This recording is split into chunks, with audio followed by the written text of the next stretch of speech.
ನಮಃ ಸರ್ವೇಭ್ಯಃ ನಿತ್ಯಮೇಕಂ ಸುಭಾಷ್ ವಿಚಾರಧಾರೆಗೆ ಸ್ವಾಗತ ಬಯಸ್ತಾ ದಕ್ಷಿಣಾಮೂರ್ತಿ ಶ್ರೀ ಭಟ್ಟ ವಿನಾಯಕ ಉದ್ರಿ ಕಲ್ಮನೆ ದೇವಾಲಯದ ಪ್ರತಿಷ್ಠೆ ಅಷ್ಟಬಂಧ ಪ್ರಕ್ರಿಯೆ 48 ದಿನಗಳ ಸಂಪ್ರೋಕ್ಷಣ, ನಿತ್ಯ ಅಭಿಷೇಕ, ನಿತ್ಯ ಪೂಜಾ ವಿಧಾನಗಳು. ಇಲ್ಲಿ ದಕ್ಷಿಣಾಮೂರ್ತಿ ಭಟ್ಟ ವಿನಾಯಕ ಏನಿದು ದಕ್ಷಿಣಾಮೂರ್ತಿ? ವಿಶ್ವಂ ಪಶ್ಯತಿ ಕಾರ್ಯಕಾರಣತಯ ಸ್ವಸ್ವಾಮಿ ಸಂಬಂಧತಃ ಶಿಷ್ಯಾಚಾರ್ಯತೆಯ ತಥೈವ ಪಿತೃಪುತ್ರಾಧ್ಯಾತ್ಮನಾ ಭೇದತಃ ಸ್ವಪ್ನೇ ಜಾಗೃತಿ ವಾ ಯ ಏಷ ಪುರುಷೋ ಮಾಯಾ ಪರಿಭ್ರಾಮಿತಃ ತಸ್ಮೈ ಶ್ರೀ ಗುರುಮೂರ್ತಯೇ ನಮಃ ಇದಂ ಶ್ರೀ ದಕ್ಷಿಣಾಮೂರ್ತಯೇ. ಶಂಕರ ಭಗವತ್ ಪಾದರ ದಕ್ಷಿಣಾಮೂರ್ತಿ ಸ್ತೋತ್ರ.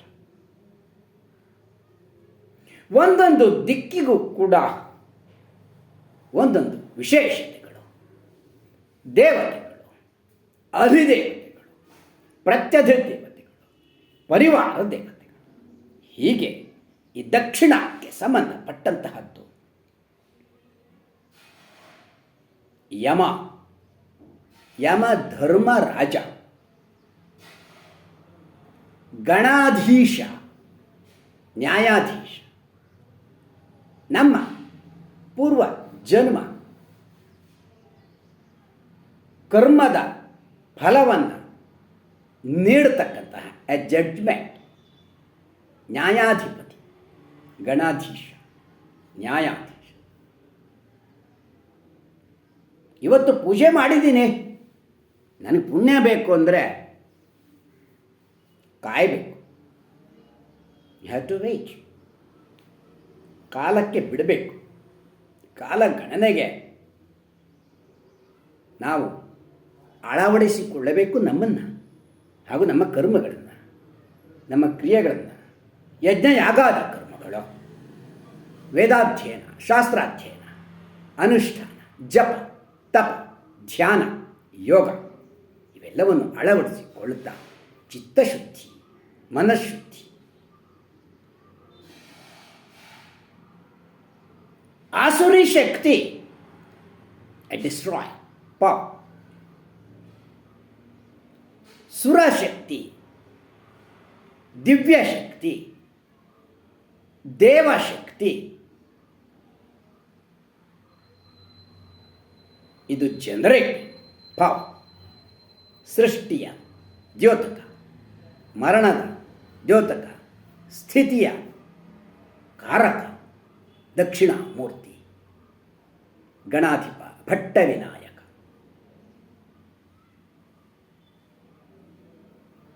ಭಾದ್ರಪದ ಶುಕ್ಲ ಚತುರ್ಥಿಯಂದು ಜನನ ವರ್ಷ ಋತು, ನಂತರದಲ್ಲಿ ಹುಟ್ಟಿದ ಮೇಲೆ ಬೆಳಕಾಗಬೇಕಲ್ವಾ? ಇದು ಶರದ್ ಋತು ಆರಂಭ, ಶರನ್ನವರಾತ್ರಿ. ಪಶ್ಚಿಮ ಶರದ ಶತಂ. ನೋಡೋಣ, ಶತಮಾನಗಳ ಶತಮಾನ 106 ವರ್ಷಗಳ ಕಾಲ ನೋಡ್ತಾ ಇರೋಣ. ಜೀವೇಮ ಶರದ ಶತಂ, ಜೀವಂತವಾಗಿರೋಣ. ಜೀವಂತವಾಗಿರೋದು ಅಂದರೆ ಹೇಗೆ? ಸುಖವಾಗಿ ಇರ್ತಕ್ಕಂಥದ್ದು, ತೃಪ್ತನಾಗಿರ್ತಕ್ಕಂಥದ್ದು, ಆನಂದವಾಗಿರ್ತಕ್ಕಂಥದ್ದು, ಸಂತೋಷವಾಗಿರ್ತಕ್ಕಂಥದ್ದು ಸ್ವರ್ಗ.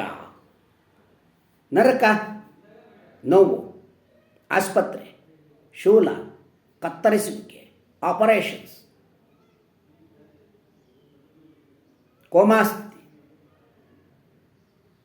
ಹಾಗೆ ನೋವನ್ನು ಅನುಭವಿಸ್ತಕ್ಕಂಥದ್ದು ನರಕ.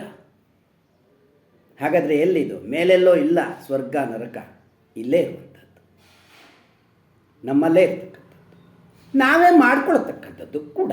ನಮ್ಮ ಕರ್ಮದ ಫಲ ಅಂತಾದರೆ ನಾವೇ ತಾನೇ ಮಾಡ್ಕೊಳ್ತೀವಿ. ಒಂದೇ ನಕ್ಷತ್ರದಲ್ಲಿ, ಒಂದೇ ರಾಶಿಯಲ್ಲಿ, ಒಂದೇ ಪಾದದಲ್ಲಿ ಸಾವಿರಾರು ಜನಗಳ ಜನನವಾಗ್ತದೆ. ಆದರೆ ಎಲ್ಲರೂ ಒಂದೇ ರೀತಿಯಾಗಿ ಇರೋದಿಲ್ಲ. ಒಬ್ಬೊಬ್ಬರು ಒಂದೊಂದು ರೀತಿ. ಕೆಲವರು ಸುಖಿಗಳಾಗಿರ್ತಾರೆ, ಕೆಲವರು ದುಃಖಿಗಳಾಗಿರ್ತಾರೆ. ಇದು ಹೇಗೆ ಡಿಫ್ರೆನ್ಸ್, ವ್ಯತ್ಯಾಸಗಳು? ಇದೇ ಕಾಲ, ಇದೇ ಜ್ಯೋತಿಷ, ಇದೇ ಕ್ಯಾಲ್ಕುಲೇಷನ್. ನಮ್ಮ ಕರ್ಮ. ಶರನ್ನವರಾತ್ರಿ ಆರಾಧನೆಯ ಕಾಲ. ಆ ಪರಂಜ್ಯೋತಿ, ಆ ಸೂರ್ಯ ಕಿರಣದ ಪ್ರಭೆ, ಸವಿತ್ರ ಸೂರ್ಯ ನಾರಾಯಣನ ಆರಾಧನೆ. ಮಹಾಮಾಯ ದೇವಿ, ದಿವ್ಯಶಕ್ತಿ, ಎ ಪವರ್ ಆಫ್ ನೇಚರ್. ಪ್ರಕೃತಿ ಪಾರ್ವತಿ, ಶೈಲಪುತ್ರಿ. ಮೊಟ್ಟ ಮೊದಲನೆಯ ದಿನ ಇವತ್ತು. ಶೈಲಪುತ್ರಿ ಅಂದರೆ ಪರ್ವತ ರಾಜನ ಮಗಳು ಪಾರ್ವತಿ.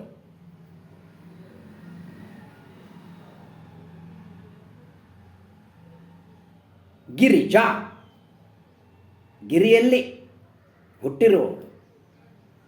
ನೇಚರ್, ಪ್ರಕೃತಿ, ಪೃಥ್ವಿಯ ಅಪ್, ತೇಜು, ವಾಯು, ಆಕಾಶ, ಪಂಚಭೂತಗಳು ಪ್ರಕೃತಿಯ ಸ್ವರೂಪ. ಜೀವನಾಡಿ. ಇದನ್ನು ಹೊರತು ನಾವು ಆರ್ಟಿಫಿಷಿಯಲ್ ಎನಾರ್ಟ್ ಆಫ್ ಲಿವಿಂಗ್ ಇದ್ದೇವೆ. ಜೀವನ ಕಲೆ. ಜೀವಿಸಬೇಕು, ಜೀವಂತವಾಗಿ ಇರ್ತೇವೆ. ಹೇಗೆ ಜೀವಿಸಬೇಕು ಅಂತಕ್ಕಂಥದ್ದು ಇಟ್ಸ್ ಆನ್ ಆರ್ಟ್. ಸತ್ಯಂ ಜ್ಞಾನಮನಂತಂ ಬ್ರಹ್ಮ. ಬ್ರಹ್ಮನ ಲಕ್ಷಣ ಸತ್ಯ, ಅಹಿಂಸಾ, ಸತ್ಯ, ಅಸ್ತೇಯ, ಬ್ರಹ್ಮಚರ್ಯ, ಅಪರಿಗ್ರಹ, ಮಾಗೃತ ಕಸ್ಯ ಸ್ವಿಧುನಂ. ಇನ್ನೊಬ್ಬರ ಮೇಲೆ ಹೊಟ್ಟೆ ಕಿಚ್ಚುಪಡೋದಲ್ಲ. ನಮ್ಮಲ್ಲಿ ಇರುವುದರಲ್ಲಿ ನಾವು ತೃಪ್ತರಾಗ್ತಕ್ಕಂಥದ್ದು. ಅತೃಪ್ತಸ್ಯ ಕಥಂ ಸುಖಂ. ಪ್ರಶಾಂತ ಮನಸ್ಸನ್ನು ಪಡಿಬೇಕು. ಆದರೆ ನಮ್ಮ ಶರೀರ ಪಂಚಭೂತಗಳಿಂದ ನಿರ್ಮಿತವಾಗಿರ್ತಕ್ಕಂಥದ್ದು. ಪಂಚತತ್ವಗಳೇನಿದ್ದಾವೆ ಇವನ್ನು ನಮ್ಮ ಶರೀರದಲ್ಲಿ ಅಳವಡಿಸ್ಕೊಳ್ತಕ್ಕಂಥ. ಸುಳ್ಳು ಹೇಳಲೇಬೇಕು. ಆದರೆ ಒಂದು ಸುಳ್ಳನ್ನು ಮುಚ್ಚಲಿಕ್ಕೆ 10 ಸುಳ್ಳನ್ನು ಹೇಳಬೇಕಾಗ್ತದೆ. ಆದರೆ ಸತ್ಯ ಹಾಗಿಲ್ಲ, ಒಂದೇ ಹೇಳಿದ್ರೆ ಸಾಕು. ಸತ್ಯಂ ಬ್ರೂಯಾತ್ ಪ್ರಿಯಂ ಬ್ರೂಯಾತ್ ನ ಬ್ರೂಯಾತ್ ಸತ್ಯಮಪ್ರಿಯಂ ಪ್ರಿಯಂಚ ನಾನೃತಂ ಬ್ರೂಯಾತ್ ಏಷ ಧರ್ಮ ಸನಾತನಃ. ಸತ್ಯವನ್ನು ಹೇಳಬೇಕು, ಪ್ರಿಯವಾಗಿರೋ ಸತ್ಯವನ್ನು ಹೇಳಬೇಕು. ನ ಬ್ರೂಯಾತ್ ಸತ್ಯಮಪ್ರಿಯಂ. ಸತ್ಯವಾಗಿದ್ದರೂ ಕೂಡ ಅಪ್ರಿಯವಾಗಿರ್ತಕ್ಕಂಥ ಸತ್ಯ ಅಂತಾದರೆ, ಕಹಿಯಾಗಿರ್ತಕ್ಕಂಥ ಸತ್ಯ ಅಂತಾದರೆ ಹೇಳಬಾರದು ಅಂತ ಹೇಳ್ತಾರೆ. ಪ್ರಿಯಂಚ ನಾನೃತಂ ಬ್ರೂಯಾತ್. ಪ್ರಿಯವಾಗಿದ್ದರೂ ಕೂಡ ಸುಳ್ಳನ್ನು ಹೇಳಬಾರದು. ಇದು ನಮ್ಮ ಸನಾತನ ಜೀವನ ಶೈಲಿ, ಸನಾತನ ಧರ್ಮದ ದಾರಿ, ಮಾರ್ಗ. ಇದು ನಮ್ಮದಾಗಲಿ, ನಮ್ಮದಾಗಿಸೋಣ. ಮೊಟ್ಟ ಮೊದಲನೆಯ ದಿನ ಶರನ್ ನವರಾತ್ರಿಯ ಆರಂಭ. ಎಲ್ಲರಿಗೂ ಶುಭವಾಗಲಿ. ಸಂತೋಷಮಯ ಜೀವನದ ಹೆಜ್ಜೆ ದಾಪುಕಾಲಿಟ್ಕೊಂಡು ಸಾಗೋಣ. ಅದರಿಂದ ಜೀವನ ಮುಕ್ತತೆಯನ್ನು ಹೊಂದೋಣ. ನಾವು ಸಂತೋಷವಾಗಿರಲಿಕ್ಕೆ ಏನೇನೋ ಎಲ್ಲೋ ಹೋಗಿ ಪಡಿತಕ್ಕಂಥದ್ದಲ್ಲ, ನಮ್ಮಲ್ಲಿ ಇರ್ತಕ್ಕಂಥದ್ದು. ಗೋ ಇನ್ನರ್ ವೇ ಆಫ್ ಜರ್ನಿ. ಜಪ, ಧ್ಯಾನ, ಸೇವೆ, ಸತ್ಸಂಗ, ಕೀರ್ತನೆ, ನಾಮ ಸಂಕೀರ್ತನೆ ಇದು ನಮ್ಮದಾಗಲಿ. ತನ್ಮೂಲಕವಾಗಿ ಸಮಾಜಕ್ಕೆ, ಪರಿಸರಕ್ಕೆ ಹಾಗೂ ಸರ್ವರಿಗೂ ಒಳಿತಾಗಲಿ ಎಂಬ ಸಂದೇಶ ನೀಡ್ತಾ ಇವತ್ತಿನ ಸಂಚಿಕೆಗೆ ವಿರಾಮ ಬಯಸ್ತೇನೆ. ನಮಸ್ಕಾರ, ಧನ್ಯವಾದಗಳು. ಪುನರ್ಮಿಲಾಮಃ. ಮತ್ತೆ ಭೇಟಿಯಾಗೋಣ.